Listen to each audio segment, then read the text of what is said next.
What's up, everybody? You know what night it is.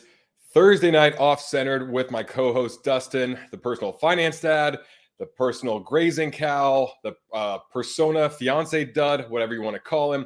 And we got a very special guest tonight. He is the VP of Data and Operations over at Sports Card Investor, which means that he stares at sales data of cards for hours and hours per day. So we definitely want to pick his brain, get as much insight as possible so we can critically think a lot better and see what kind of trends are emerging. So I'm very excited about tonight.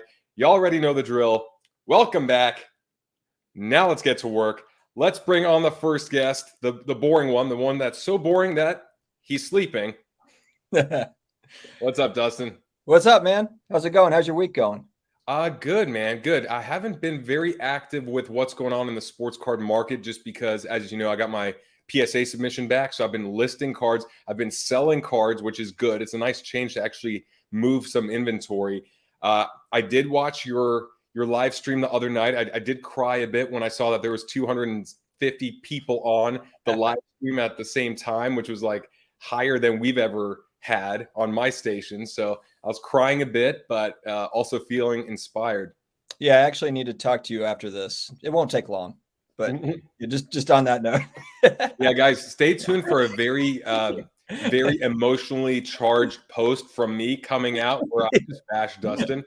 But anyway, let's say hi to some of you guys. Troy's in the house. Good to see you, Troy. Mike C is always here as well. Brian, go Bucks. That is right. JJ Bama, good to see you. Some familiar faces. It's good, man.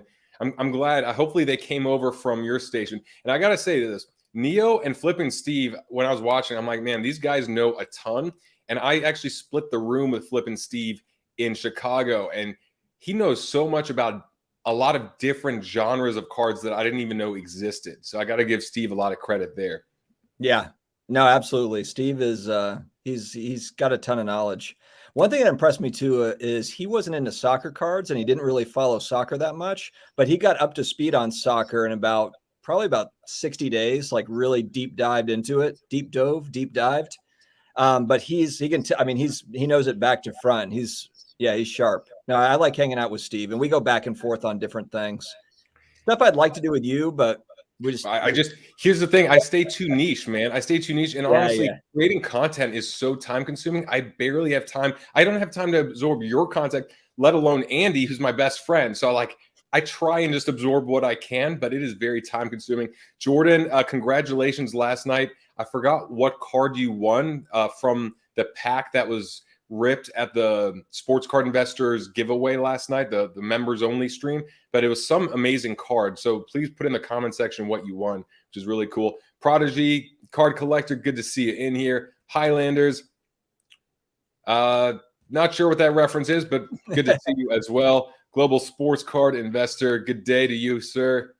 And that'll be the goal. Let's see if we can get 225. If that's the case, it'll be because of our guest, Tyler, who we'll talk to in a bit. But besides that, man, what's your week been like? What are you buying? What are you selling? Is there anything going on? Well, we've talked about it, and I didn't mean, you have like a good niche going with what you've got. Like you've got kind of like your stuff ironed out and you do really well with that. I haven't really been selling very much, honestly, in months. I've just been kind of accumulating, which not necessarily a bad thing, but I've been on a kick lately. And we've talked about it. I've been getting into graded video games. That's one kind of niche. But on the sports card side, I've been really focused on autos, sometimes patch autos, but like of legends, ideally graded, but not necessarily have to be graded. But I've been looking for, like, here's an example. It's a Joe Namath. What year is it? What year is this one? 2008. But anyway, it is a sticker auto. Actually, I thought it was an on card, but it's just a nice sticker auto. It looks on card. It actually looks legit. It looks on card. It's numbered out of 5. And it's got a 10 BGS auto. And part of the reason why I've been looking at that is, like, when you look at, and here's like a flawless bird that I had picked up. And these are all kind of like in that $250 to $350 range, I would say. There's some that are more that I've been kind of bidding on and stuff, but part of what got me thinking about it was just in terms of kind of value is when you look at, like, especially at the National, when you saw like all the Kobe, LeBron, Jordan autos that are going for tens of thousands of dollars. And then you have a very similar card of like Joe Namath or Larry Bird or, you know, whoever it is, and it goes for a fraction of those. And so I'm just thinking like, you know, there's got to be something there. And look, I understand those guys are goats and blah, blah, blah, and whatever. But, you know, for me personally, it just feels like, you know, good value, you know, for me. So I've been looking at stuff like that, a lot of that stuff. Well, I like that play just because it's always about value when one thing goes through the roof or you see like some sort of card. And honestly, most of my inventory right now are cards that I don't personally like, but those were the cards that went through the roof last season in football. And so I looked at it and I go, all right, I don't really care about a Prism base or a Prism silver. I mean, it's fine, but I don't really care about it. However, if that's what people value, then I'll buy it when it's low and sell it when it's high. The trouble is that 1 year later, that mindset, I believe, has shifted to more of the rarer, cooler cards that are more collectible. And that's where I looked at that Namath card. I'm like, that's a good looking card. It looks classy. It's a legend of the game. And for a couple $100, that makes way more sense than most of these Prisms and silvers and whatever cards that a player never touched. There's not a piece of the jersey. There's nothing attached to it. And yeah, just because it's not their rookie year, doesn't really matter so much to me when I look at the card and say, you know, that's an autograph. That's a piece of the jersey. That's cool versus a lot more money for someone that's unproven. And it's a rookie card, but maybe there's 8,000 of them. So I feel like the whole market's going in that direction anyway. What's interesting too is they're most of the ones that I'm buying, I would say most all of them are premium sets. So it's exquisite, it's national treasures, it's flawless, or it might be like SP authentic, like for football, to where like that's like I go on eBay. The one thing I do, so there's a couple things I do. I bought an auto recently. I'm trying to buy more of this guy, so I'm not going to say who it was, but I looked at the box. It's 98 SP football. And, you know, that's where this auto is. And it's not a player. It's not like a high demand player right now by any stretch. But if you look at like hobby boxes on eBay are like $3,000 or $4,000, you know, because there's also like Peyton Manning rookies in it, you know, right. So, but then this is like it's, you know, graded by Beckett. It's an auto, it's numbered, and it's a Hall of Fame player. So I'm like, and then it's $275 or whatever. I mean, I'm just like, you know, you add all those things up and it's like, I just like those. I'm having fun with that. And then also, I'll say this too. I mentioned it on another video, but Beckett.com has a filter, and shout out to Hobby Champs. He's a viewer of I think both of our channel. But he was telling me, because I went on Twitter and I said, is there like a population report where I can find out kind of, you know, how many autos has a player signed? You know, so how many cards has Michael Jordan signed? How many cards has Kobe signed? How many cards has you know, Michael Irvin signed? And Beckett, if you go on to Beckett.com, you can filter it and look up the player. And then on the left side, it'll show on-card auto, or it'll show kind of like, it'll show all the cards. And I believe it's all the cards in existence. It might be all the cards that they've actually graded, but I think it's all the ones that they're aware of that are in existence. Let me see if I could just pull that up, just so, because I've not used that. I have looked up pop reports on Beckett, and I didn't know that was a thing until Coleman actually mentioned it to me. And I was like, I didn't know we could even have that. So if I'm on Beckett right here, are you talking about in this screen here? So go straight right there and type in Larry Bird in the just in the yep. Right here. Yep. All right, and just enter. Mm-hmm. Okay. And then filter by, just scroll down and eventually you'll see auto, or, you know, right there. So go back up a little bit more, right there. Auto 3004 and auto on card 1,457. Okay. So that's how many different cards Larry Bird has, you know, for autos, and then on card autos, memorabilia. So hold on a second. So are you saying that that's the amount of different cards, or just total cards? Different cards. Different cards. So 1,457 different cards with an autograph from Larry Bird. It's a lot of cards. That's a lot. But a lot of them are numbered. You know, a lot of them are numbered out of 5 or 10 or 25 or 35.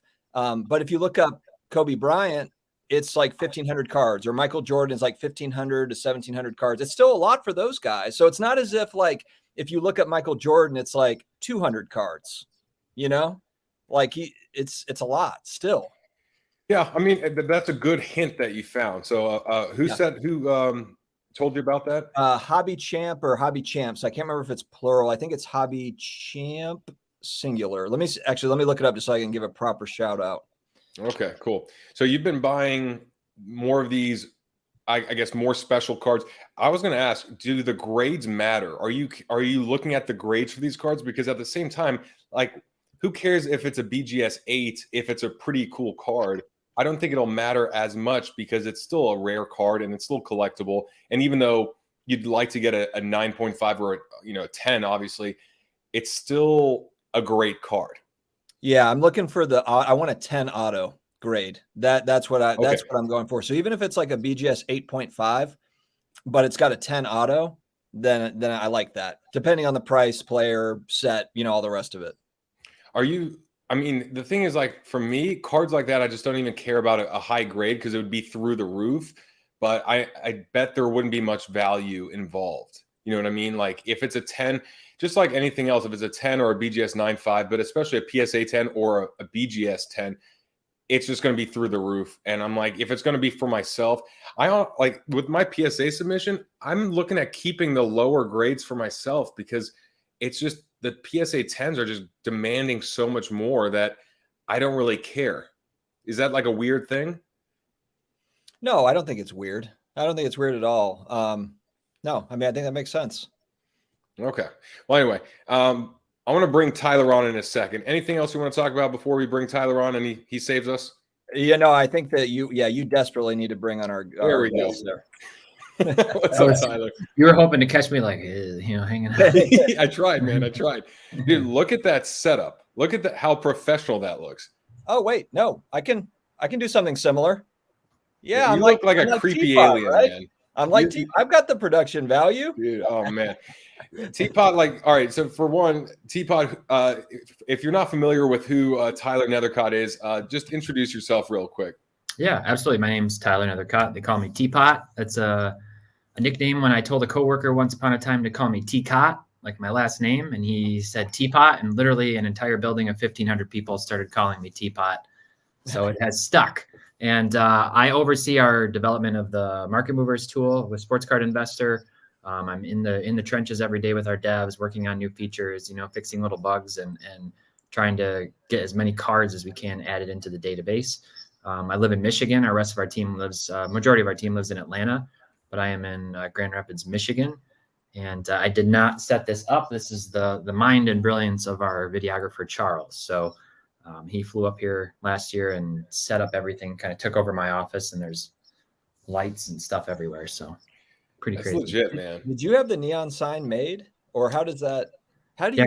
Custom ordered. And then I still can't point in the right direction. It's like looking in a mirror. It's funny, when I had the light kind of installed to run the cord down, I accidentally had it installed upside down too. So if you go back to my first few Market Mover videos, you'll see the sign it's kind of an abstract looking logo, so it's not totally discernible, but that was a shame on me. Very cool, man. So you're a big fan of one specific player. Who is it, and really why? Because it's not a very common guy. Yeah. So, so I got back into card collecting a few years ago. And when I did, I was like, all right, I want to collect a Pistons player. I love the Pistons. Basketball is like the primary sport that I collect for my PC. Now I'm more into a lot of other stuff too. But the best player on the Pistons since he was drafted was Andre Drummond. So Andre Drummond was a guy I just started initially, honestly, looking to pick up some of his cards. I was like, well, I'll just start a little collection. And then I looked, and I was like on ComC, and I was like, oh, I can literally get almost the entire rainbow of his Prism set from like 2018, like including the gold, basically anything 10 and higher numbered. And it was like $38 total, like for all of his cards. Like the gold was like $7. Oh, I was like, okay, this is pretty sweet. Like kind of would be kind of cool to get a rainbow. And then I found a few of his one-of-ones from Optic from different years. And I picked those up. And at the time I was kind of like, I don't know, like $40 for a card, $40 for a one-of-one. And then just became kind of like an addiction. I started building out the rainbow runs and I was missing a card here, missing a card there. And digging and having an Instagram account that's dedicated to Drummond with a name on the account of like Drummond card collector, makes a difference. It makes you easy to find. Yeah, that's a lot of commitment. Have you communicated with him? Because I feel like you're the one of one. You're the one of one collector of Andre Drummond. I've tagged him. Like you could definitely like send a DM or somehow get in contact with him. I've tagged him in things. I'm sure that a lot of these athletes and other people get a lot of like, tags and stuff, and it just goes into their spam if they have like these certified accounts on Instagram and stuff. But yeah, I don't know. It'd be pretty cool, to meet him sometime or to at least get some acknowledgement. But I liked his hustle. His game. A lot of people are kind of critical of it, maybe, and I think his game reminded me a lot of great Pistons players historically, Lambeer and Rodman and others, Ben Wallace, and so it's been a lot of fun. I definitely feel confident saying I have the best overall Andre Drummond collection. So, as a Pistons fan, do you think that Cade Cunningham is the answer? Like, is he going to be a next, like a generational talent, or how do you feel about him? I have no idea, but I honestly am just going to say absolutely he's going to be that guy. He's summer league's interesting because these guys, like I remember a few years ago, Kevin Knox looked like he was going to be the next big thing in summer league. And then it was like from game 1 of the regular season until today, he hasn't done anything. So I don't put my hopes up too much, but there's a lot of people out there who are a lot smarter than me when it comes to this scouting. This is the weakest that I've been in terms of my knowledge and confidence of the players in a draft class in many years. I just was kind of out of the loop on college basketball and some of these other G League players and overseas guys. So I went with the scouts, and the consensus was take Cade. It was a huge win to have the Pistons get the number 1 pick. They've not had a number 1 pick in my lifetime. So that was really, really exciting. And we have some things to root for now in Detroit. We've got some really good young players. So hopefully it leads to some wins in the future. Well, one takeaway I got from your collecting of Andre Drummond is that if you're out there looking to collect someone and you're on a budget, just pick like some bench warmer or some guy that you like. Maybe he has good style off the court, or he's really good at rebounding or just block shots. And maybe you could like have the most intense, amazing collection ever of that player. But if you're just going to collect LeBron James or Zion or Luka or something, it's going to be expensive. It's just going to be expensive no matter what. But hey, if there is a player that you like to chase who's like maybe a bit off the wall or just not that good, but maybe he's like an enforcer in hockey, or he's just like a great energetic guy, off the bench or in basketball, like Manu Ginobili or something like that, then, you could probably have an amazing collection. And you did mention, Tyler, that you don't know too much about this draft class, but what you do know a lot about is data and analytics. And that's what really made me want to bring you on again too, is because you literally stare at what's going on in the card market for hours per day, every day. And while I use market movers and a lot of people out there use Card Ladder or other tools or just have a sense of what's going on, I don't know anyone that is looking at it at such a microscopic level as you. So I want to start right there. What are you seeing right now in the data? Like what's a trend or what's something that you're noticing? Yeah, I mean, I dropped a video a few weeks ago about football on our Market Movers channel and kind of looking at different players. And first of all, one of the things I like to do, and one of the really nice things about having a tool like Market Movers, is you start getting that historical data over time, right? So you can see a full year life cycle and what's happening with cards, on a more macro level. You can read some of those like trends. And I know, Brad, you've sent out, emails and posted things on your channel too about kind of how you tend to try to look for those milestone moments ahead and stay out in front of them. And that's like the type of diligence that it kind of takes to really beat the curve before things start going up. But if you look, like last year, football card prices all came up, and it was like the 4 weeks before the season started, just before preseason, and then up until the opening week, the prices just like skyrocketed across the board on everybody. And then almost universally, almost every player, they all progressively came down as the season progressed. And then it was only the players who were locks to make the playoffs that saw like some little spikes again before the playoffs, maybe slightly into the playoffs if they won the first round game wild card or something. And then everybody came back down. Now I think Brady's cards after he won actually did see a bump. I think people were kind of like, holy cow, like this is just a different situation. He went to another team, wins another one there. Obviously, I'm not going to get you too excited over there, Brad. But, oh man. But that was a very different kind of thing.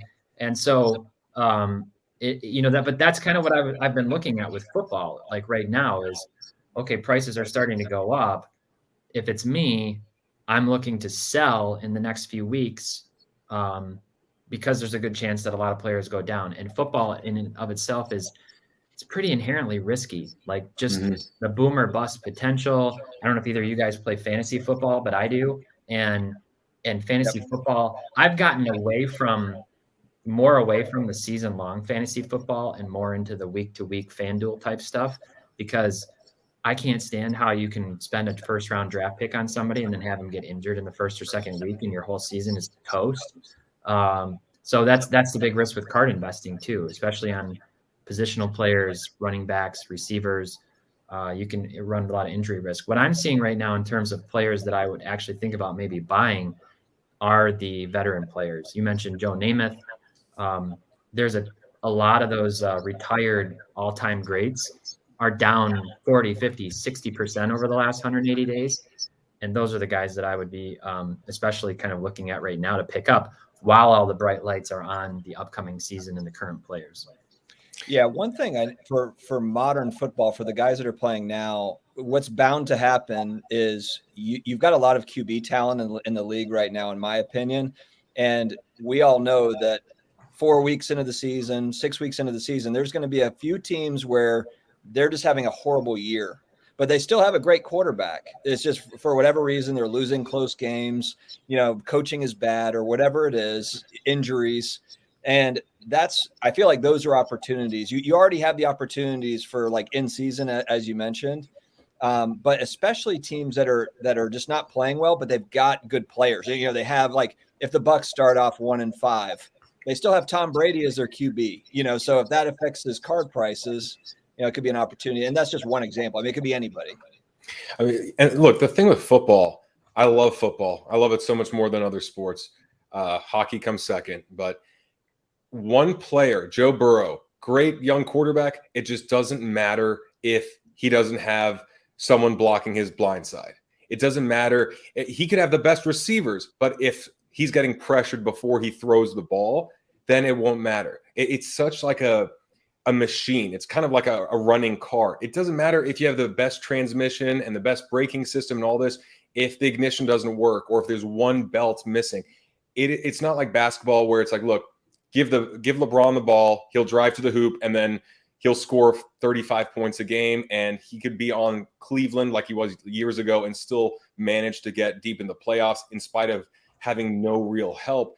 Well, in football, you need every little piece to work together because you snap the ball and you got what's the average play? Like 2.6 seconds for every single person, all 11 of them, to execute perfectly. And if one player misses their assignment, it could go from a touchdown to a pick six or a strip fumble, strip sack fumble, or an injury. And so that's where I'm like, it doesn't matter if you have the best quarterback. You saw what Tom Brady did in New England in his last year, and people were saying he should retire. He comes down to Tampa where he has the offensive line, the weapons, all that, and he could win the Super Bowl.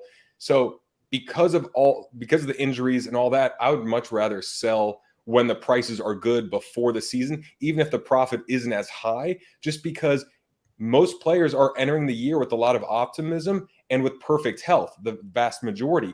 And more than likely, 3 weeks in, 4 weeks in, some of these players are going to be injured. Some of them are going to be performing poorly, and only a small percentage will be performing better than what we think they will going into the year.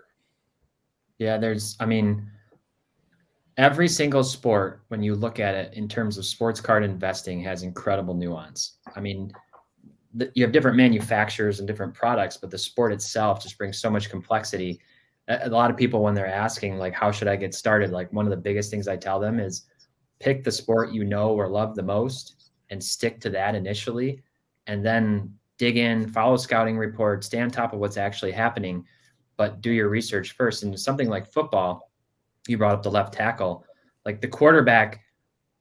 This last year, the Lions had a pretty high draft pick, and there were some shiny new toys they could have gone after, Devontae Smith or a whole bunch of. They have a lot of needs, and they drafted Penei Sewell, who's an offensive lineman, and that's exactly the type of player I wanted them to draft based on where their team is right now. And the reason I say that is, if you look at other teams that have had success, the initial things they do is build the trenches, right? And they can get those guys, and those are the guys that in many cases you want to lock up on long-term contracts, get 3 years in, and then draft your franchise quarterback. And by the time they're a sophomore, maybe even their first rookie year, they're capable of doing a lot of big things. That's kind of what happened with the Cowboys, even though they haven't had a lot of success in the playoffs. Dak Prescott, won. I think Dak won Rookie of the Year, and Ezekiel Elliott got runner-up, or it was the other way around. I can't remember who got first, but they were first and second in Rookie of the Year voting in 2016, and that's pretty incredible. But it was because they had an offensive line that was comparable to what they had when they had Aikman and Emmitt Smith, and so you build that line. If Dak Prescott had come in and had an offensive line, like Joe Burrow or like Baker Mayfield did, as his first year, I think, was kind of running all over the place. Like, that's a totally different scenario. And then they're not going to have the numbers and the stats and the winning to back up their card values, no matter how good they are. So I think there's a lot of dependencies. If you take it another step further, then right to like the wide receiver, I've been harping a lot on DK Metcalf prices for the last year, just mind-blowingly high prices. The guy's an absolute beast. But if Russell Wilson gets hurt, or last year there were trades that rumors that Russell Wilson might be looking for a trade to go to another team, like all of a sudden you could have, some guy you've never heard of. You could have a Jacob Eason coming in that is totally unproven and may not even be able to get him the ball. And then his stats just plummet and nobody cares about his cards anymore. So a lot of dependencies in football, a lot of things to really be careful with. That's why I tend to gravitate with football more toward guys who already have a legacy established, or at least have a long enough track record in the NFL right now to substantiate some of their prices. Especially vintage football being so, I mean, in comparison to like vintage basketball and vintage baseball, I wouldn't call them bargains, but if you look at like the important vintage football cards, you're talking about like a dozen players, really. I mean, if you're looking at rookie cards, there's just not that many. I mean, and yeah, you could go after second year Johnny Unitas, second year, Joe Namath and that stuff, but it just seems like there's opportunities there. And I love football cards. That was kind of my first love. So I go after that vintage stuff too. Yeah, and real quick, I want to thank Studio Sports and John Tacey for the super chats. I really appreciate that. And, in terms of investing in certain players, like sometimes it's more high risk, high reward. Like I was investing in Deshaun Watson when his prices plummeted because I wanted to play the game of, I think this is being blown out of proportion and I think it'll be okay. And if I'm right, it could be monstrous. If I'm wrong, I'll probably be able to recoup it in a year or two or something. That was the thought process. But the investments I think I'm going to focus more on going forward after I sell the current inventory is just the short-term upside with long-term insurance, right? I mean, the Tom Brady's, the Aaron Rodgers, the guys where you're like, look, they could have a down year. Even Patrick Mahomes, where he has, 2 Super Bowl appearances, 1 win, and he's on a stacked team. The Chiefs are supposed to go to the Super Bowl again, or at least be in contention, where it's like worst case scenario, he gets injured and he's out for the year or has a terrible season, but he'll still be the starter next year. They'll still be, he has enough of a track record for him to still be the guy in Kansas City next year. His job's not in question, but a lot of these younger quarterbacks, if you don't sell at the right time, then you're holding on to a card of a guy that might not actually be the starter next year if he gets injured and then a stud rookie comes in and plays really well in his place. And so, as the market gets smarter and smarter, I think that's where I'll really start to analyze what is their current legacy even more. And if I'm completely wrong this whole year and I can't sell the time I want to sell, which might be leading up to opening day or tip off, then am I going to be good holding it for an additional year, knowing what this player has accomplished in the past? I definitely wanted to ask you real quick, Teapot. You're very analytical, right? I like the analytical side of it. I like looking at value. I like looking at what's better, a SGC 9 or a PSA 9, and what's the price point at which you'd go with one versus the other, or a 9 versus a 10, or DK Metcalf versus a Chris Godwin or some other receiver. What's your thought process, or what's the way that you find cards that you find undervalued versus overvalued? Yeah, that's funny. That's not even a setup. That's a nice segue, because this Saturday, the video I'm releasing on our Market Movers channel, I'm talking about the grades and the different grades, kind of how they rank. So I just basically went through it. It's kind of more of an introductory video at the first half to just acquaint somebody who might be newer to the three major grading companies, I'll say, and how they stack up in prices. So obviously, like BGS 10 Black Label at the top, BGS 10, PSA 10, and SGC Pristine 10, those kind of stack. When you kind of walk down the list, right? I'm sorry that. So okay, yeah, I got distracted. Stay focused. Let me just deal with that. I just can always count on Dex for some robust comments. And so then I kind of go into one of the features that I've talked about in the past, and that I know it's a little bit intimidating, it's a little bit confusing, and it's not for everybody, but is our intelligence reports in Market Movers, and using the different ratios to find some specific opportunities. So I kind of go into that in the video as well. And, you can look at it three different ways. What you can do with the intelligence reports is you can compare two players. No, it's not. Stay focused. Stay focused. Yeah. Wait, trigger.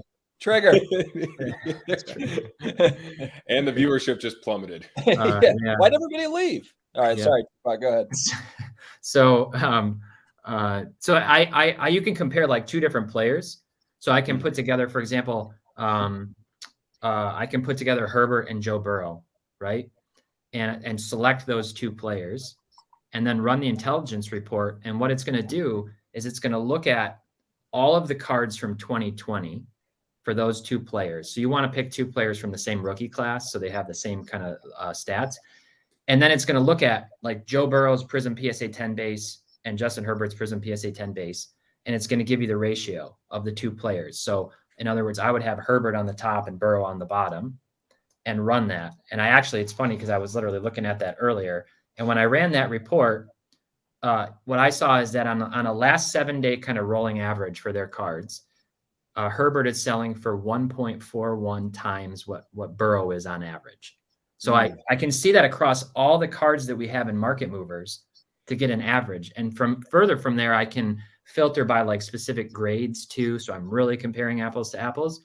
And then what it shows you is at the top, like Herbert's Mosaic Reactive Orange PSA 9, which is a very specific card, is actually at 2.19x what Burrow's is. So it's actually more than one standard deviation higher. It's an outlier, okay? And you can scroll down to the bottom of the list, and I can see that actually Justin Herbert has 3 or 4 cards which are selling for more than Burrow more than Herbert's, which is weird. So I look at that and I go, wait a minute, there's kind of like a situational arbitrage opportunity here where one of these cards hasn't caught up to the market yet. And if it's a card that I'm particularly passionate about, maybe more low population, or it's a parallel that I think is catchy or something, that's an opportunity. I can kind of look at that and go, wait, so at some point somebody's going to realize this card hasn't gone up the way that the other one has. And usually what I see with these cards is like what happened was the initial sale of that card, if it's a graded card especially, it set the market. And then from there, those cards only tend to incrementally go up or go down. Most people, when they go buy a card on eBay, if they're buying a Mosaic Red or a Reactive Orange, they don't go, oh gosh, only 2 of these is sold and the last one was a month ago. The silvers have gone up this much since then, so I should pay this much. They just kind of go, last one sold for 100, I'll pay 110. That's how they look at it. So that's like one of the opportunities is comparing players, and there's a couple others, but I'll kind of shut up for a second and see if you have some thoughts on that. I've got a question too. Have you looked at anything with SGC, BGS, some of the other grading companies in comparison, like, I guess ratios comparing, like, is there arbitrage with a BGS 9.5 or an SGC 10 or something compared to the PSA?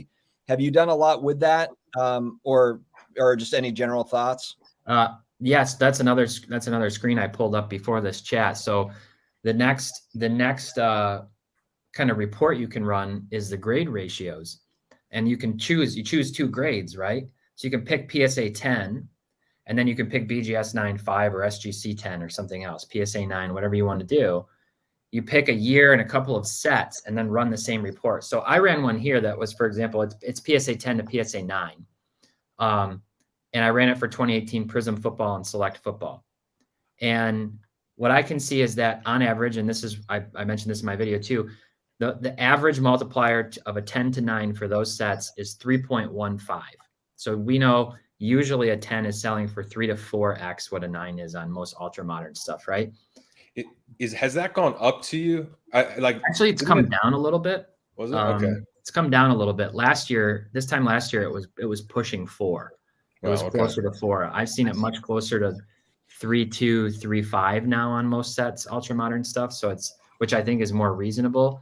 The gap between PSA 10 and BGS 9.5 has widened. Is it still widening right now? It's like stabilized around 2. I see it anywhere from 1.8 to 2.1, and most times right around 2, which is insane to me. I know BGS has fallen out of favor. There are some people who are in our Discord community and who are members who have had a lot of success buying BGS cards and cracking and resubbing to PSA and getting significant, there's people buying BGS 9s with good centering and high subs and getting PSA 10s. Like, I've seen that. Well, I actually saw a guy get a BGS 8 subbed as a PSA 10, a BGS 8.5. BGS 8.5. Yeah. You know what's interesting about that, and I didn't mention this earlier, but Dustin, you remember when we were in Dallas, the one card I bought while I was in Dallas was that Dak Prescott, I think it was Blue Wave BGS 9.5, and it had 2 10 subgrades and 2 9.5 subgrades. So this was a bit off topic, but I went on My Slabs. I signed up for My Slabs and decided I'm going to sell whatever I can on My Slabs and then list on eBay as well. And if it's on eBay, I'll charge an extra 10% or so. The first card I sold was within an hour, and it was that Dak Prescott card. And I only marked it up about $200 from what I paid because time is ticking before the season starts. And Dak Prescott, he could have a great year or he could get injured again in preseason. Who knows? But I sold that card within an hour of listing it. So it makes me think I sold it too low. However, the thought process is that if they saw the card with 2 10s and 2 9.5s, it's a very low pop card. Yeah. 149 in existence raw. And then with that high of grades, it's like 3 of them in BGS and then maybe 2 PSA 10s. And I was wondering, I wonder if the person that bought it, that's exactly what they saw was, if I buy this card, there's a really good chance I can crack it, submit it to PSA, turn that into a 10, and really make the profit margin that they're looking for. Although I think though, without even having to crack it, I think if you have really nice subgrades like that, where you've got 2 10s and 2 9.5s, you can probably almost get PSA 10 money for it, depending on the card. It probably depends on the card, but I mean, some people are going to give an extra premium, than they like. If you had a 9 subgrade, then no, like the price would come off big time. But the fact that you had, almost true gem or whatever, I guess it'd be true gem plus with the 10s. I don't know. It depends on the buyer. See, I feel like people, if you're on eBay, you might just only have PSA 10s saved, right? It's like, I just have PSA 10s in my search. That is it. I don't consider SGC. I don't consider BGS 9.5s, whatever else. I know PSA 10s, they're easy to sell and all that. But then you don't get the opportunities of seeing where there's that upside of, what if I get an SGC 9 for $200 and then submit that to PSA when a more affordable service opens up and turn that into just a PSA 9? Maybe that'll be a couple $100 profit right there, just because SGC and PSA have a lot of have a big difference in perceived value, even though I've heard SGC grading is very much on par with PSA. That's what I've heard at least. But, that's where I kind of got interested in what about SGC 9, just to be able to turn it into a PSA 9. And then what if you magically get a PSA 10 or, things like that. So I was wondering if you're noticing any patterns, teapot, between the different grading companies besides just the BGS 9.5 to the PSA 9 or 10, anything with SGC, what's the other one? The medicine bottle looking label. What's that one called? CSG. CSG. Yeah. So, a couple of things. So I misspoke earlier. I meant to say the opposite. If you're looking at subgrades, the one that PSA tends to be more lenient on is centering. So what happens is people are looking at subgrades and they're seeing like 9.5, 9.5, 9.5 surface corners, edges, and then they're seeing 8.5 centering, and they're sending that into PSA, and they're getting 10s. Like that's kind of something I've seen people doing. There could be a play. I'm going to be honest, I hadn't really thought of SGC 9s as a crossover. My experience personally grading with SGC and looking at other SGC reveals online and stuff and just talking to other people is that they're definitely as strict, in some cases even stricter than PSA. That's good. That's good for crossover potential then. I think there's a good chance that I'd be interested. It'd be kind of a fun case study to see if you bought a bunch of SGC 9.5s, how many of them crossed to PSA 9 versus 10, right? Or maybe lower than that. We'll see. But I think there's probably opportunity there. If I'm buying cards just to hold and flip eventually as just like an investment, I will look at SGC 10s. I don't look at SGC 10 pristines because I think the premium on those tends to be too high, and I don't like the label, and they're really hard to turn around. There's not enough comps, and you can kind of get stuck with it. But SGC 10 is that nice clean 10 number, and those I found, they're easy to sell. And SGC made an interesting pitch to Jeff and our team when he went down there to visit and tour their facility. They kind of said, like, we're betting on ourselves, obviously, but we think others should be too. If you're buying SGC 10s right now at a discount compared to PSA, do you think that the gap between SGC 10 and PSA 10 is going to widen or shrink down over time? And if you think it's going to shrink, then buying SGC 10s now could make more sense. They could actually appreciate more than PSA 10s over time, which is it's kind of another arbitrage opportunity. So with BGS, I think to kind of follow up on your question, I just quick ran it while you guys were chatting here. Between PSA 10s and BGS, I went back to those same two 2018 football sets, Prism and Select. The average ratio last 7 days is actually, is that right? On the right screen? No, I clicked over on the wrong one. Okay, 1.88. I was looking at PSA 9s again. So 1.88. And then there was an example of like a Josh Allen premier level select that sold for 2.2x the BGS 9.5. So you can kind of start to look at some of those, opportunities and say, well, where's the one that's way too high? And maybe the BGS 9.5, which tends to lag in price sometimes, hasn't quite caught up. You can find opportunities by doing that as well. So, okay, I know you're looking at a lot of football now, which makes sense. There are certain players that get a lot of attention just naturally coming into a year. Is there a player, like just straight up from your data, not saying buy this, don't buy this, but just are you noticing these players just seem way overpriced based on the data, like in your interpretation? And then these other quarterbacks, receivers, running backs, they are so much better than what their market prices are going for. And I know you touched on that in your last video, but something that would be like, that'd be my question is, you're looking at the data way more than me. What's the player or players that just for some reason, Vegas has them winning 10 games and going into the playoffs. They have a good shot of winning it all. They have a great supporting cast, whatever else. And yet for some reason, their cards are just so low based on the pop reports and prior sales and everything else, while these other guys just keep going up and up. And yet the downside is getting bigger and bigger and the upside is getting smaller and smaller. I'll start with players who I think are too high. And I don't want to sound like a downer. I think most football players from the last 3 years are probably all too high. I still think from a if you're looking at it holistically. So what I don't mean by that is I think that every one of those players' cards are going to come down. I actually am fairly bullish on football cards in general. I think that there's still a lot of room for football cards to go up.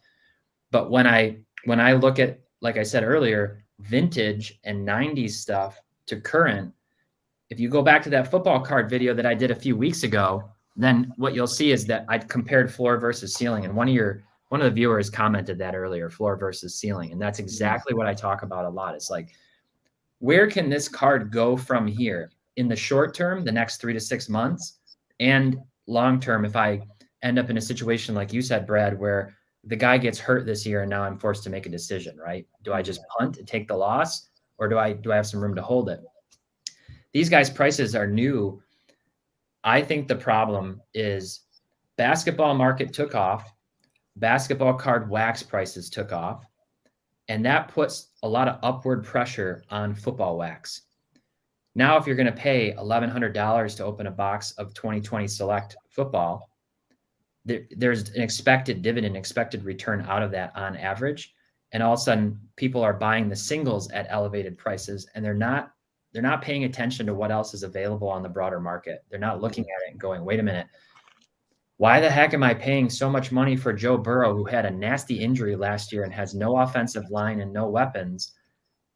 Yeah, he won the Heisman. He's got swagger. He can smoke a mean cigar. Yeah. I haven't seen him do anything. So yeah. I wouldn't put any money into him. The same thing with Jordan Love. People are going crazy for Jordan Love, and they're still buying him even after Rodgers just said he's coming back. I was on the fence, like, okay, if Rodgers ends up really holding out, then maybe Jordan Love's a play, and you sell him early and hope he has a good game or something, or he gets traded. I mean, maybe he could get traded. He could get traded. And that's the interesting thing about football. So football is really different from the other sports, is that you only have one game a week, and then you have a whole week of reaction time. I like that. That's what's awesome. It's great. And what it's really great for is bargain bin players who end up getting a spot start and have a great game. I'm talking like your 4th round running backs, your people who come in and they have a great, even the quarterbacks.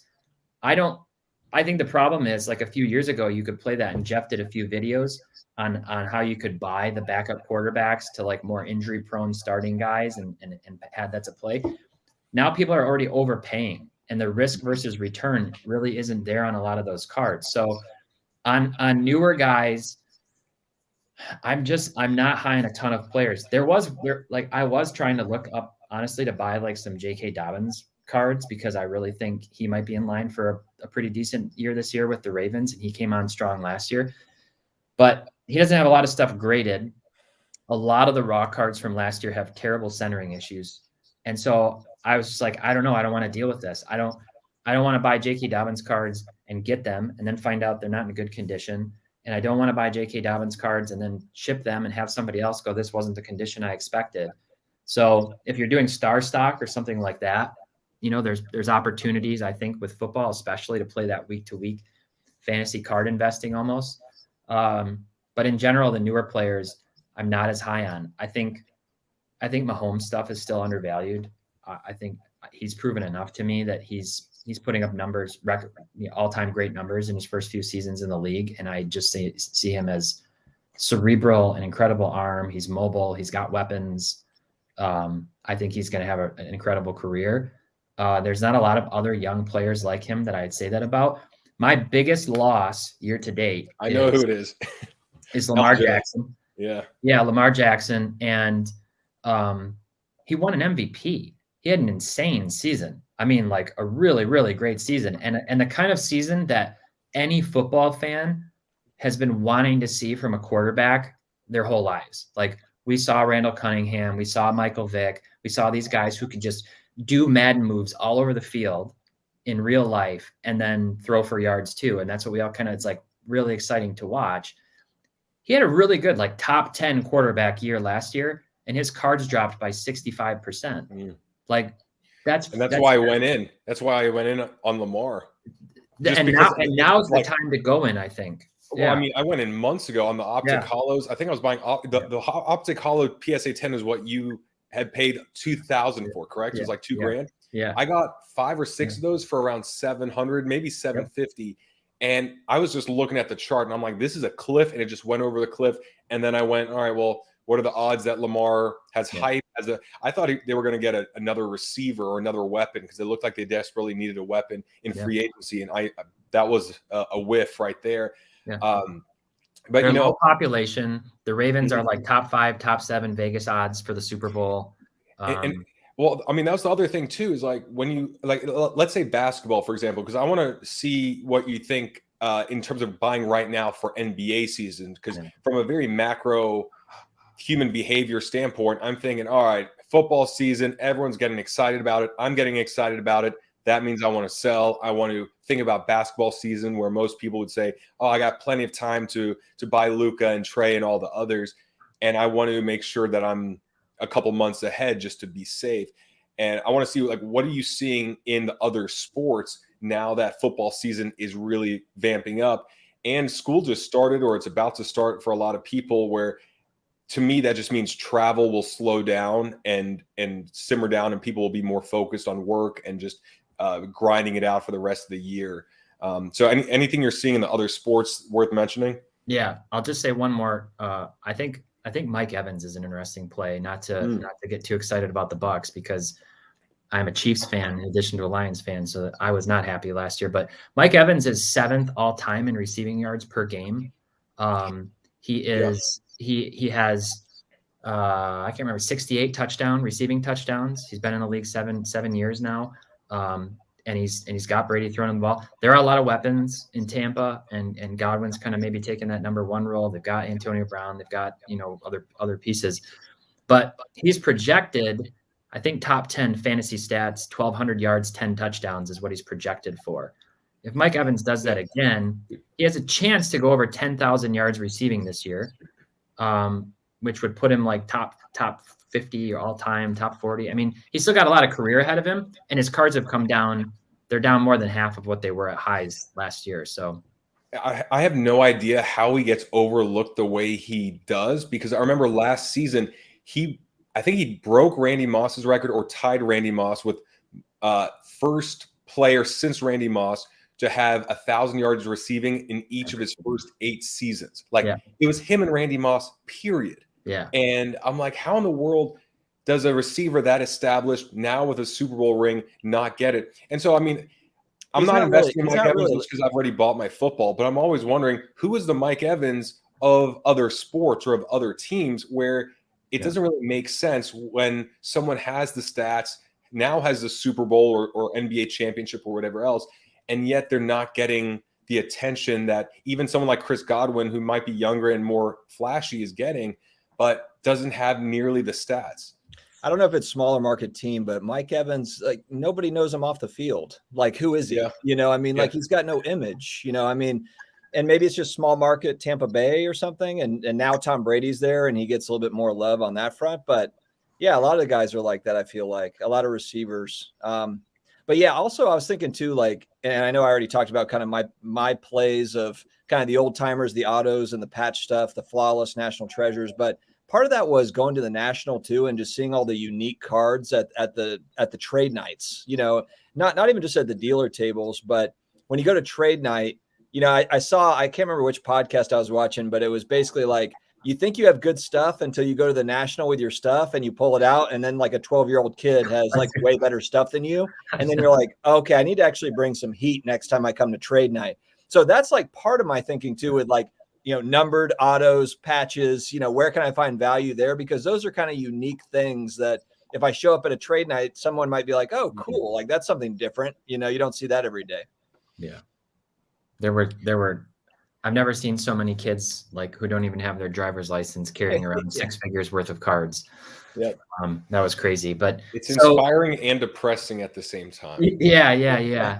I mean, what's impressing is their negotiation ability and their confidence, like just their communication skills are like, they know the lingo. They're like, yeah, so I don't know, I could do like 180, but I'm not going any lower. What's interesting? Yeah, you have like kids doing like good cop, bad cop on you, and you're like, oh, I'll make a deal with you, and then they walk away like loser. Dude, if I was a 10-year-old, I would dress up like a Boy Scout, even if I wasn't one, just to go to the show and make it look like I'm such a good kid that there's no way you could charge me full price or anything like that. I was expecting some of these kids who have their own like YouTube channels to have like the hidden like baseball cap camera, and then like later on, their dad's probably like, okay, as many old dudes as you can like dupe with giving you extra good deals, I'll give you an extra bonus at the end of the day. And then they like play it at the end, like, I'll give it to you for 20% below eBay. Here you go, kid. Yeah.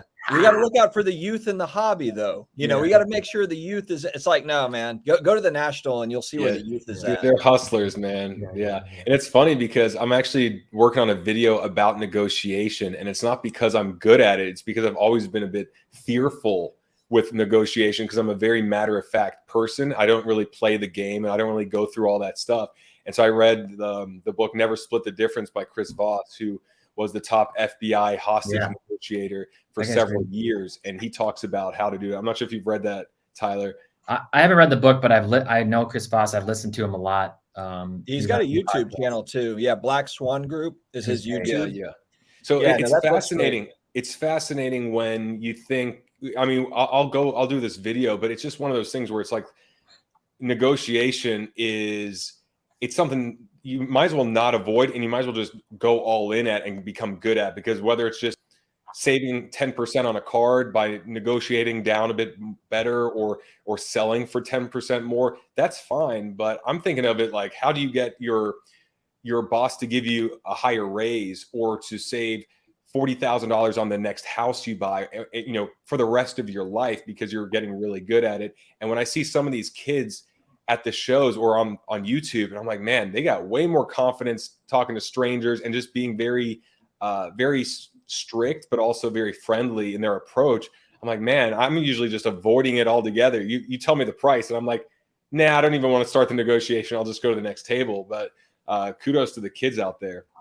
All right, I'll give you some kind of quick hitters on basketball. Sure. And why I think they're good opportunities. But I'm going to say in general, right now, I'm extremely bullish on basketball cards right now. Like I think everything has come down so much in the last 6 months that I think I've done some analysis in the past on something called Elliott waves, and I'm not an expert in it, but I'm familiar with it enough to know that there are these cycles that happen in investment cycles, and we just came down, and I think we're going to expect to see an up, another equal down, and then another like shoot up where certain players are going to go crazy again. The first player that I honestly would say buy up a lot of right now is Kevin Durant. His stuff is really down drastically from last year. The Nets are the NBA final favorites. Durant already has an established legacy. So Durant, in my opinion, is one of the players where I'd be like, buy copies of things right now, and then you can sell some of it right before the season when everything is going to be going crazy. Or sell it when the Nets open up 15-2 or something crazy, and then hold the rest of it like long term. Keep some Durant, keep some stuff you like in your long term portfolio. His stuff is just down way too low, and it's definitely going to go back up. And even if it doesn't go back up this year, it's going back up long term for sure. So I see it as really low risk. There are a handful of other players who I like. So what I like to do is in the off season is to look at players from not the last year's draft class. I look for players who are in their like 3rd to 5th year playing in the league, because that's when you see a lot of two things. You see a lot of performance leaps, and sometimes it's literally just a guy going from scoring 23 a game to scoring 27 a game, but all of a sudden they're in the top 10 scoring in the league, and it gets them a lot more attention. It gets them a lot more fantasy basketball attention. It gets them a lot of more highlight attention. And there are a lot of players like that. Brandon Ingram is a guy who has shown flashes of being able to score incredibly.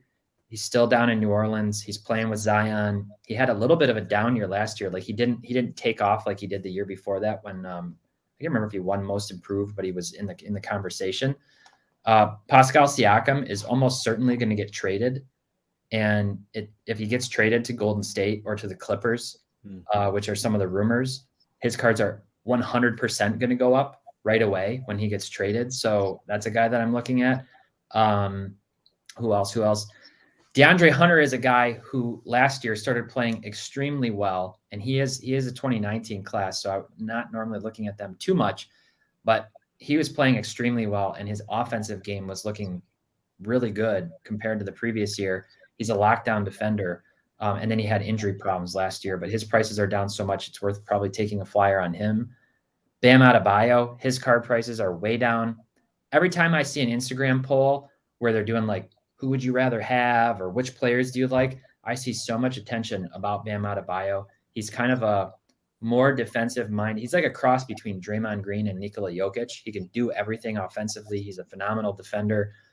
Great overall player for the team. And the Heat just loaded up. They're going to be really tough next year. His stuff's down like 45%. And then there's a whole bunch of other players that it's like, if you're high on them, don't go all in, just diversify. And you could be talking about, I don't know, Kobe White, Jamal Murray coming back from injury. John Morant stuff is way down. So those are the guys that I like to say, just grab one or two of their cards. If you really want to get nerdy, go and nerd out on the ratios and look for even more opportunity where there might be some discrepancies, and play the angle two ways, that way with the player himself and the discrepancy between the grade or the variation or something else.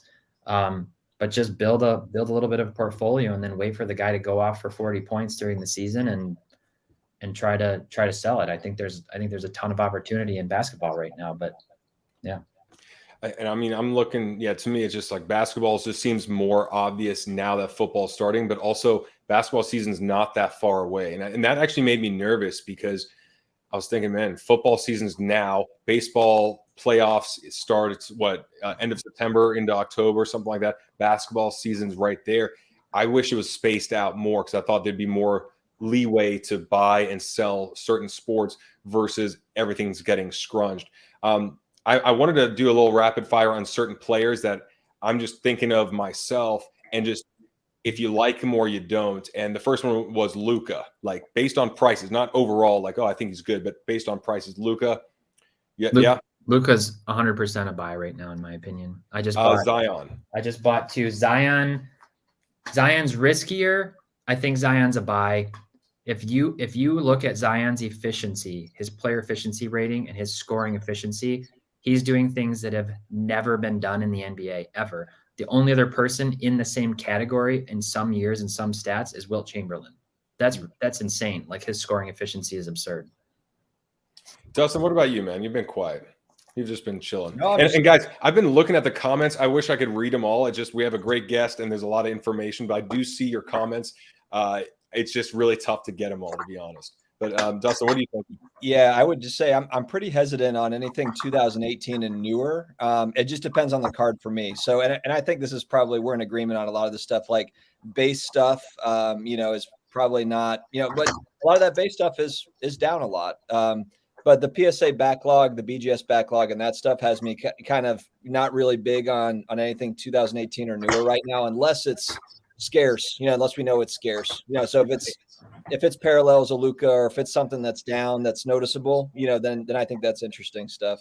And the one thing I will say that I'm looking at going forward to combat the rising pop counts is going with a rarer card that I believe someone would have submitted using an expedited service months and months ago before PSA shut down. So if it's a silver of Zion, if it's a silver of Luka, or something where I go, more than likely that's not going through the bulk, the snail mail bulk service, but someone would have paid $30 or $50 or $100 to grade this card because it is higher value. I feel a lot more confident that those pop numbers would be 80%, 90% full versus 25 or 50% filled out. That's a great point. I mean, at least I don't know how accurate that is. That's just one way of me thinking that more than likely I'm not going to be surprised in a bad way when, like the Kyler Murray, I bought Kyler Murray Prism PSA 10s back in January when the pop was around 1,400 or so. I didn't know what it was going to grow to. I just knew it was going to grow. And especially because if you submitted back then, you'd be like, hey, no problem. I'll get it back before football season. This will be easy.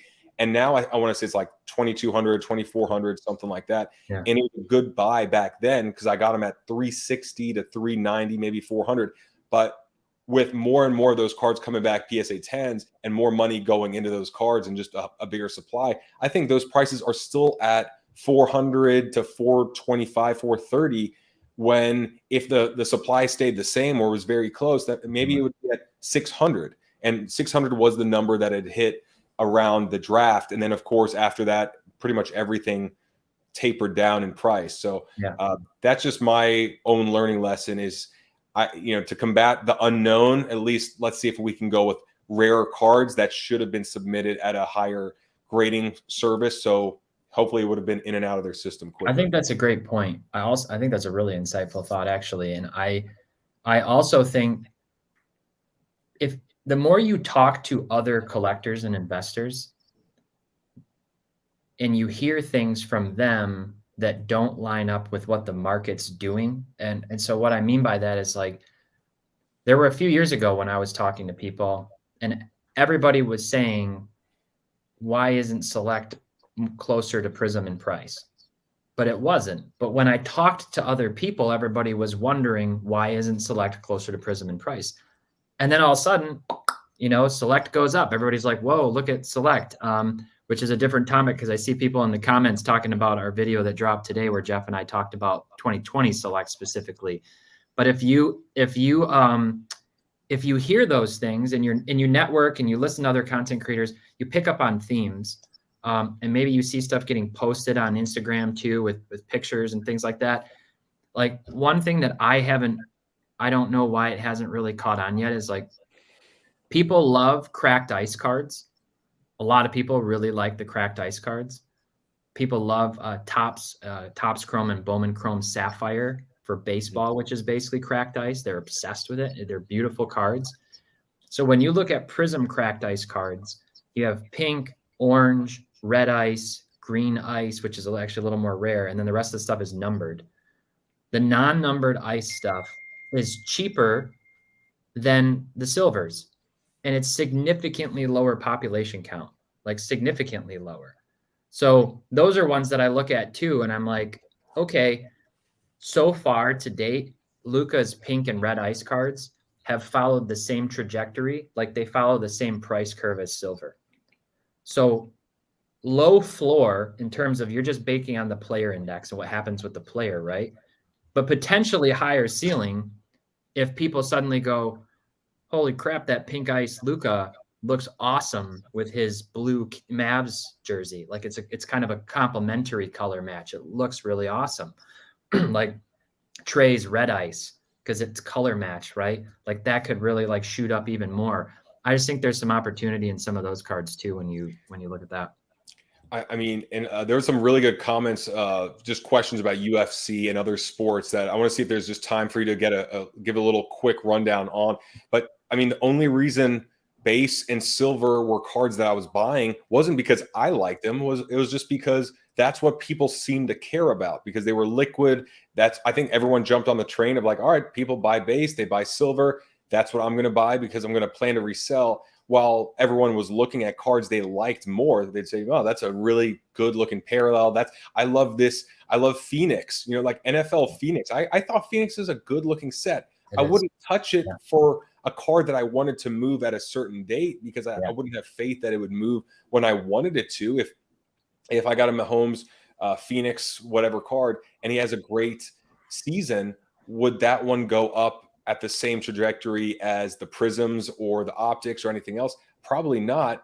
Yeah. But I might like it more. And I feel like now entering this season after the first crazy year, it's becoming a bit more maybe collector minded or aesthetic minded versus just, guys, it doesn't matter what looks good. This is what sells. This is what people care about for whatever reason. So that's the card to invest in and try to flip. And I feel like it's good that it's becoming a bit more individualized on the card versus just that's what people do. So we got to follow suit if we want to play this game. Mm-hmm. Dustin, you have any thoughts on that? Yeah. Do you have any thoughts? Period. Actually, I don't agree with anything that you're saying, Brad. It's just we're You guys, all right. Well, there we go.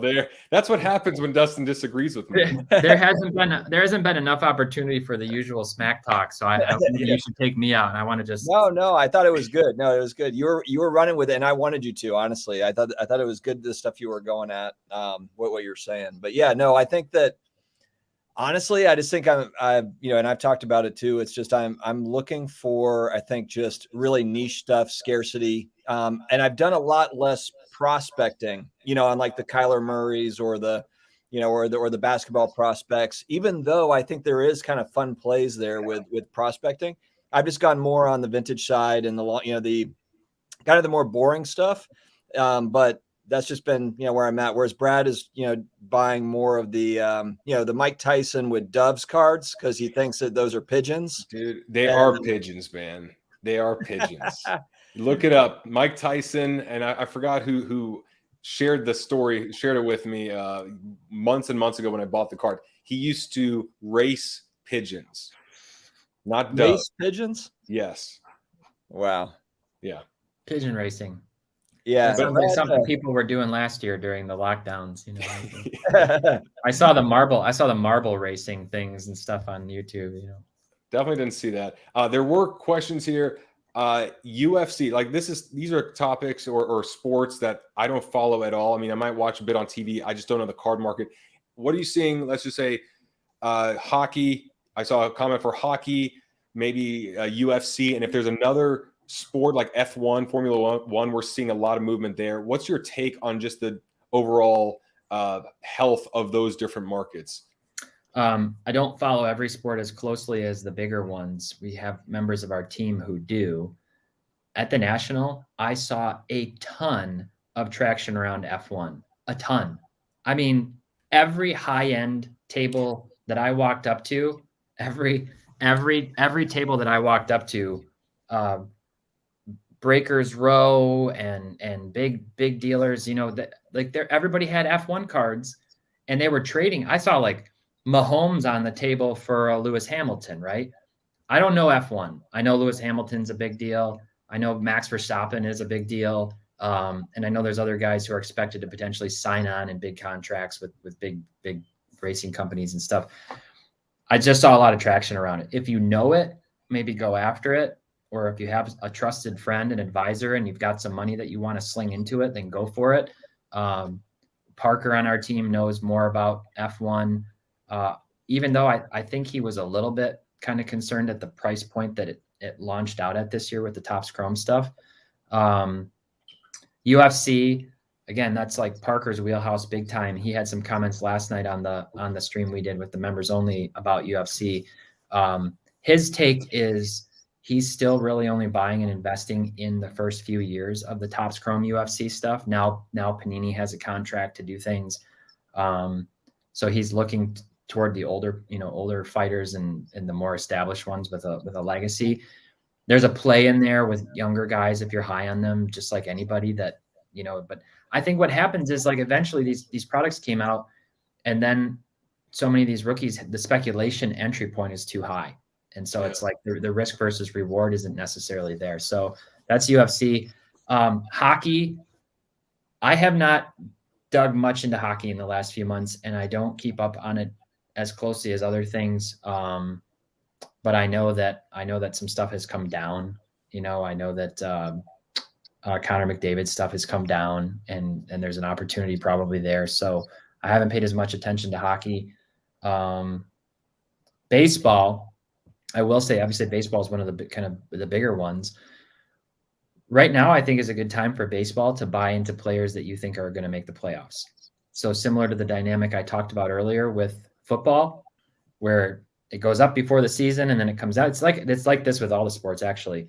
Up before the season starts, kind of a scaling down overall, and then the teams that are going to make the playoffs start to go back up. So I'd be looking at Dodgers players. I'm not looking at a lot of Giants players, even though they're having a phenomenal season. They're kind of more spread out. They don't have the star power that some of these other teams do. I'd be looking at Acuna. I'd be looking at Tatis, guys who are injured, superstars. but definitely looking at baseball. I picked up a lot of baseball stuff and did a video at the National of guys that I was high on for different reasons. And a lot of their stuff has actually gone up since then already. So the one thing I will say about hockey is that I bought a bunch of Young Guns rookie cards that have just come back. Kyle Connor, which I saw some comments in there that he's a dud and then he's a stud. Braden Point, who's a stud no matter what. And then Sebastian Aho. And those are pretty easy cards to gem to get PSA 10s in. That's what I read. And based on what I got back, I think it was like 80% or 75% were 10s. The rest were 9s. And so, I mean, I'm looking to sell, but if you're looking to buy PSA 10s of these cards or of hockey, just remember that the PSA 10 numbers may go up a lot higher than PSA 10s of other sets. So that's why I don't mind selling right now, because I'm like, these look like the easiest cards ever to get PSA 10s in. If it's a pop of 500 and it's just a delay of a couple months, then I would not be buying 10s thinking that number is going to stay remotely the same. So that's the one thing I'll say with the upper deck Young Guns cards. For UFC, the one fighter I thought about recently was Conor McGregor, because he lost and he's injured and it's disappointing. And I'm like, if there's one fighter that could turn it around just using his mouth without actually having to do anything, he could build more hype in an instant than any other fighter I know that's actually in their prime. So I was thinking of looking up Conor McGregor cards because he will fight again. He makes too much money for the UFC. He's too much of a draw. And I think he's one of those guys that could really just go really low when he loses because people are disappointed, and then go really high because he's just the hype master. But anyway, any thoughts there, Dustin, before we sign off? Yeah, I said it before, and I know there's some people that will disagree, but I think F1 is a fad. I think it's high-end flippers that are talking about it, and you see deals on YouTube, and but I didn't see anyone talking about F1 before this product came out. And there are, the one thing I think I would, if I was going to get into that market, I would look at, are there older cards, like Michael Schumacher from the 80s or 90s? Are there stickers? Kind of like with soccer. You have all this like new soccer stuff, but what about the old soccer stickers? And those ended up kind of getting slept on. And then all of a sudden, the people started paying attention to the stickers. And now you've got Maradona stickers that are 6 figures. I mean, I know that Senna, I think his name is, I don't know how you say his first name. Ayrton. Yeah. And like Andretti and some of those guys, some of the old guys. Yeah. It's like the stuff that, that people in their 40s and 50s would be like, that's like, those are the drivers I grew up with that are best. But I think of the Tiger Woods cards. I think of Serena Williams. I'm trying to think of like all those kind of like one-hit wonders where they were just Tiger Woods, great. Serena Williams, great. But then you just saw that moment of time, that window where their prices went through the roof, and it was just hype, and it was just the excitement of the flip and everything that was around it versus people actually caring to that degree. So, before Formula One took off, I didn't hear one person mention Formula One. I couldn't really decipher either from the conversations that were happening whether the people who were looking to buy Formula One were actually Formula One fans or just people looking to get in on the action. But it's a fair point to say what's going to happen when Formula One cards come out again next year, and when Topps makes 5 Formula One products instead of 1, or they start diluting the overall pool of cards that can have an effect on a set that initially releases too, potentially, because then just that overall market cap gets spread out too. And soccer cards make sense as something where nobody cared about soccer cards a couple of years ago. And then, but that makes sense to me because you've got billions of dollars in it. You've got Premier League teams. You've got global superstars. Not that you don't have that in F1 a little, but it's just not the same. It's not the same as soccer. So that's where like soccer makes sense to me. F1, maybe that'll catch on. Maybe that'll be a thing, but I don't know. I didn't hear anyone talking about it like you guys said. Look, Formula One has fans, soccer has fans, but that doesn't mean the people that are in those cards right now driving the prices up are fans of the sport. I think that's the difference, is that soccer is huge. It could grow into those prices for a lot of the cards, but at that moment of time, when you see first-year Prism PSA 9 Lionel Messi go for $800 or $1,000. And you're like, that just happened in 3 weeks. How did this happen? That's when it's like, all right, it's not the soccer fans getting in. It's a little bit of opportunity that people are seeing that everyone's diving into. But look, it's been an hour 19. Tyler, thanks so much for coming on. Where's the best place for people to connect with you? I know you have the YouTube station. You're also on Instagram. Yeah, find me on Instagram, Drummond Card Collector, all one word. Also, Teapots Cards, TPOTT_cards. And you can follow us on Market Movers app, as well as Sports Card Investor on Instagram. I have a channel that I mostly create the content for, which is our Market Movers by Sports Card Investor YouTube channel. And be sure to go check out the video we did today. I did with Jeff about Select Basketball, Select Football 2020, and what the transformation of Select from a high-end product to a more Chronicles-y product. And I don't know anything else. I guess I'll just full disclosure, the cards that I bought, so people don't accuse me of pumping and dumping or whatever, is I bought a couple Luka concourse at the National.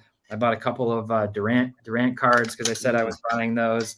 I picked up a Chris Paul. That was one of my card picks recently, a Chris Paul Topps Chrome PSA 9, because his stuff has come crashing down. And otherwise, I could keep going for another 2 hours, but it's been a long night, a lot of fun. We'll bring you back on, man. You know your stuff, and Dustin likes to just sit there and look down most of the time anyway, so it works quite well. I didn't have to do any work. This is great. I won't say anything disparaging. I didn't get the chance to talk to Dustin as much really at the happy hour. You would have been disappointed anyway, so it's okay. No. All right, guys. Thanks so much for joining us. Tyler, thanks again. Definitely follow the Market Movers YouTube station. Even if you're not a member of Market Movers, don't plan to be. It's just great education. Thanks again for joining me, Dustin, and we will see you guys next week.